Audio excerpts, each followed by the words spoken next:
Hey everybody, Rick here with the Thursday edition of the Word for Wednesday. It's just been one of those weeks, even though I've been quarantined. And the good news is I am negative on my coronavirus test results. The unfortunate thing is whenever you get exposed with the new regulations these days, you gotta quarantine for 14 days, which there you have it. Here we are. And tomorrow I am free at last, so I will be enjoying that and getting back to work and hopefully seeing you all around. So as we're going through the series here, we got to talk about like our habits, the things that make us more and engaged with God, our walk with God stronger, where we're actually moving forward and just loving God more and more. And one of the key things is in our church, we've kind of come up with this system called actually habits, where we break down these letters, these 6 letters, and we say each one of these in a kind of an acronym means something. Last week we looked at the holy moment. How do you set your aside some time specifically with God to accomplish these things? Today we're going to look at adoration. How do you worship God? And what does that look like? We're going to look at next week Bible study, and then intimate prayer, and then your time and your treasure, and then your service. And in case you haven't seen one of these, our little habits mug, you get this when we go through 201, which is the reinforcement of everything we've been going through in these videos. The whole program is designed to be able for you to have your time with God in the time it takes to kind of finish that cup of coffee. So, hold on to your bootstraps because we're going to take a look today at the A part of the habits, which is the adoration. See, when you take that step of adoration, it's the piece you add to your holy moment before you study your word and before you pray. And it's funny because we think of adoration, or like we call it today, worship, as something that's got to, where's my song? I got to have my song. My jam is what's moving me into my relationship with God. I don't know how to break it to you, but if that's you and you need something to draw you to God, boy, that says a lot, because if a bad song comes up and that pulls you away from God, then what's the validity and how solid is your relationship with God? So I want you to look at adoration in a different way. Adoration is where we sing or say the things about God that are true of God back to God. So like, one of my favorite things is like, walking through the woods or fishing or being out in the outdoors. And when you see the incredible majesty of God's creation, you look at it and you go, wow. And many people leave it there and say, see, this is my church because of what it does for me. And that's not adoration. Adoration is when your heart responds that way, you should say something to God about God and what that emotion or thing has been brought up inside you.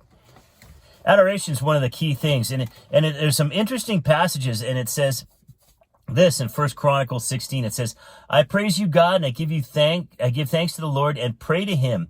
Tell the nations what he has done. Sing to him, sing praises to him. Tell about the wonderful things he has done, and be glad that you are his. So to break it down, we are to sing and say. We speak worship as well as sing worship, all of the wonderful things that he has done and the gladness that we experience being in relationship with him. And we sing that and say that to all the nations. And a lot of times we don't get that. We don't realize this is a sacrifice of praise. We've heard that like in Hebrews 13:15. It says to offer the sacrifice of praise continually to God. That is the fruit of our lips and the giving thanks to his name.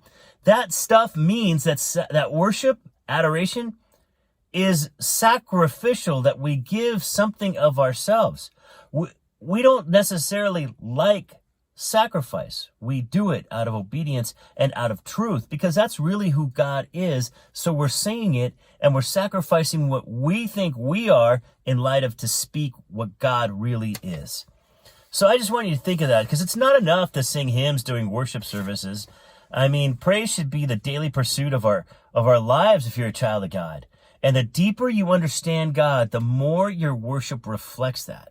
the more you find yourself saying things that are deeper and reflecting your relationship with God. The most obvious reason to say words of adoration is because God is worthy of being adored. Do you realize that, folks? He is worthy of what we speak about him, the recognition. In fact, he is far more than what we speak about him or recognize him.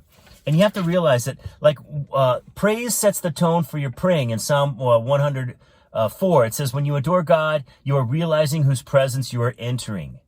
Your focus needs to be on him. It builds your faith. When you adore God, we focus on him. It increases your intimacy with God because you're saying or singing the things that you know to be true about God. And to know those things to be true, it brings you to a place of relationship where you're recognizing deeper things.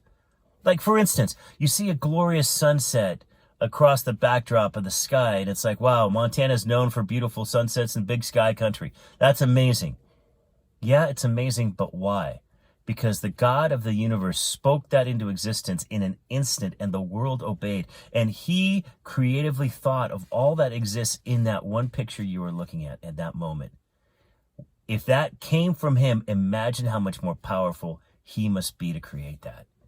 Things like that. It increases our intimacy. It releases power from God. Imagine, in the book of Joshua, the city of Jericho was taken because of the worship and the power of worship. Worship also and adoration create humility in us because we realize what God is and what he can do and what we're not and what we can't do. So worship and adoration is key. When we think of the wonders of God, when we think of what God is doing, it just puts this beautiful, powerful exclamation point on everything that exists in this world. N.T. Wright says it best, that we are like an angled mirror. What we see in creation out here, we reflect up to God. What God is, we reflect to creation. And that is the key to adoration. Adoration is all about God, not what it does for you. If you really want to enter into deeper levels of worship and experiencing worship, do this. Follow along in your habits. Commit to your habits and commit to doing these things. 1, speak the words of praise to God. Like, God, you're amazing. You're wonderful. You have done this through all. You're loving, you are caring. Look at maybe like the word love. Think of the word love and break down the first and make the letter like L, the first thing. God, you are love. God, you are likable. God, you are living. And then you go to the O. God, you're omniscient. God, you're overcoming. And then V, God, you're victorious. God, you are the victor. And E, God, you are ever present. You are ever loving. Things like that, where you're breaking down words like that. Just challenge yourself to think of the attributes of God that a word might come to mind, like joy, hope, love, peace. And then also maybe think through your life in moments where God has been so real and thank him for what he did that brought that reality. Maybe look up in your journal if you have one and see what God has done.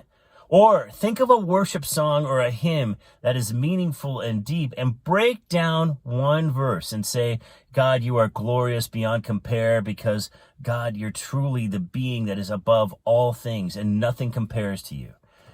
Be creative and realize that the goal is to speak words of who God is to a world that doesn't know and doesn't recognize, doesn't have the ability to translate and interpret what God is, and also to speak to God the wonders of who he is and how his characteristics are throughout creation.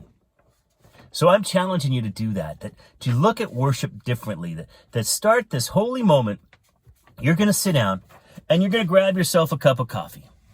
And the first thing you're going to do is your H. Can you see that there? Your H. You're going to set this time aside to make it holy and set aside.